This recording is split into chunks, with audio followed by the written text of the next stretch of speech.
Husanovni bunaqa agressiv o'yinida ular shundan foydalanishga harakat qiladi. Biz ko'rib o'tiribmiz, ular ko'rmayapti. Murabbiy o'rganmayapti. Bu bolani qanaqa o'sha fol chizig'ida o'ynayotgani, endi 2-3 ta odamni jarohatlagani hamma yoqqa yoyilib ketdi. Ya'ni hozir Husanovda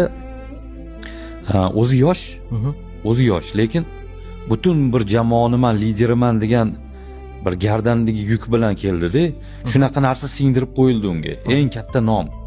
Va yonida o'zidan yosh kattaroq akalari bo'lishiga qaramay, men bu jamoaning liderlaridan biriman degan og'ir nom bilan, ya'ni ortiqcha bosim bilan harakatlarda yonib ketyapti. Yani qilishim kerak, himoya liderimanman. Yo'q deganda o'sha himoyani men boshqarishim kerak. Yo'q, ozgina o'zingni bos.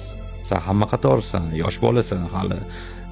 Sen eng qimmat futbolchi bo'lsang ham, Premyer Ligadagi yagona vakilimiz bo'lsang ham, sen agar uyingga kelganda Abduqodirsan.